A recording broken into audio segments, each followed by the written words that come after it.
Hi guys, welcome back again to my channel. So it's Carlita. So for today's video, medyo mag-scroll lang ako sa TikTok. So I'm gonna watch some Bini members, yung mga post nila sa TikTok. So ayun. So for today's video or for today's TikTok, hulaan nyo kung sino yung i-check natin. So clue is siya ay ang fake bunso ng Bini. So, ayan. Kung, sorry, kung fan ka talaga ng Bini, malalaman mo kung sino yung fake bunso. Sorry sa naubo ko. Parang galit yata yung fake bunso na yun, na bigla ako naubo ah. So, ayun. So, let's see yung TikTok page niya or yung account niya. Hulaan niyo ba kung sino yung fake bunso? So, eto siya.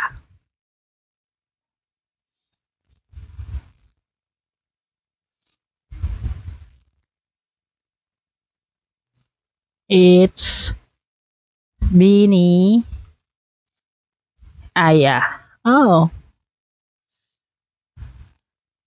It's Bini Aya Arceta.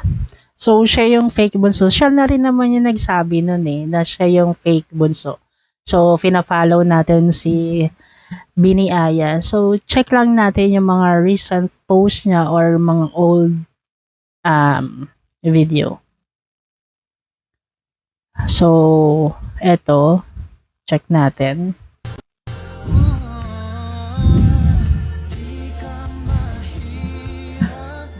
Eto ba? Ay, wait lang. Iba pala to.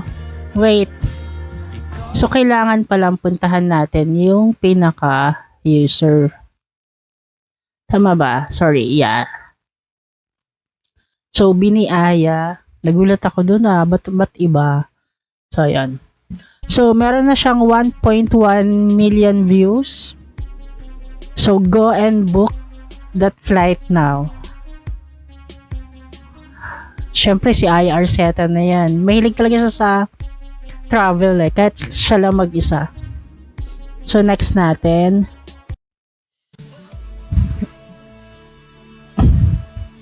Ito naman,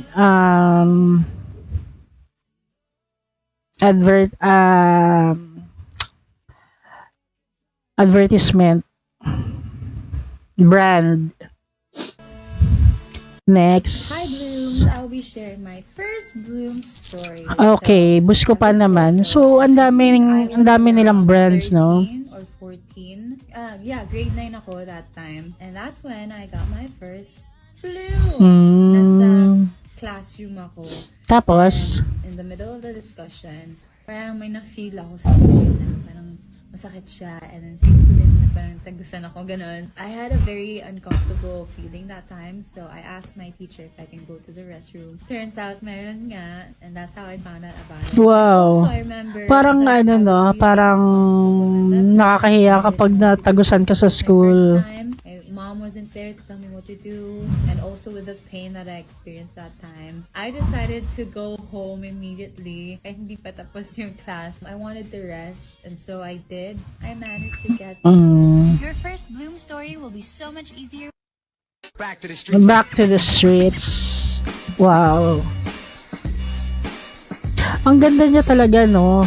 Guys, ang ganda ni Bini Aya. Kahit simple lang yung makeup niya. Or kahit naka-shorts lang siya.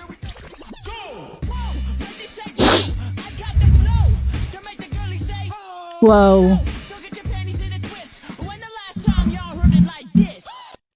Nga cute. Trying the fake boyfriend filter.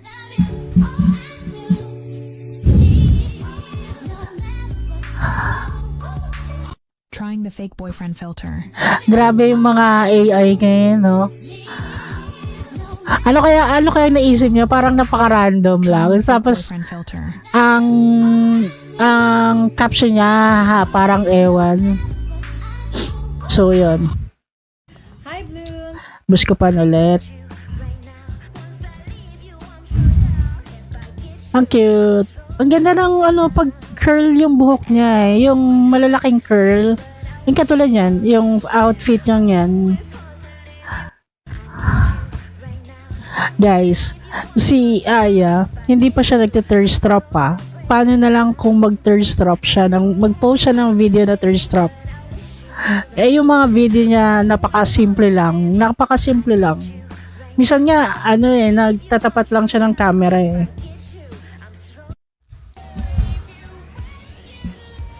Okay, the ate and bunso. Ay, parehas pala silang bunso. Baka nakakalimutan natin, bunso din si Aya. Siya yung fake bunso, and bunso naman talaga siya sa Arceta family. No? Ang cute.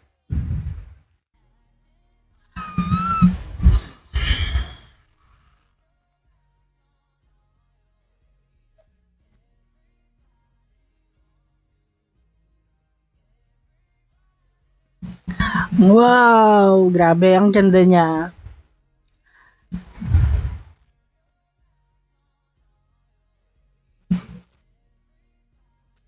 Wants to. Grabe!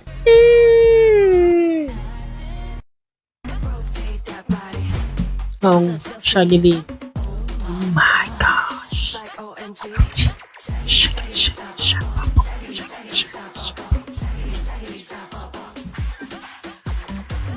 Shaggy.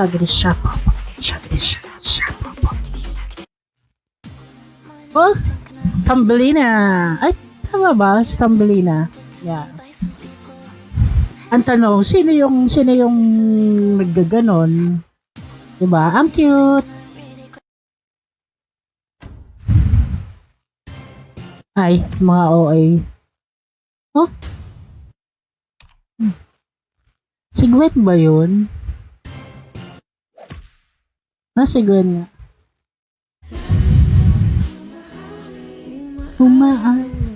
So, ito parang birthday post ni Aya kay Maloy.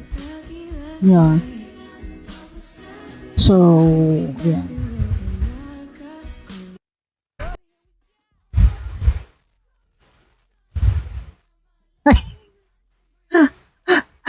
Okay na sana kaso humarang si Maloy.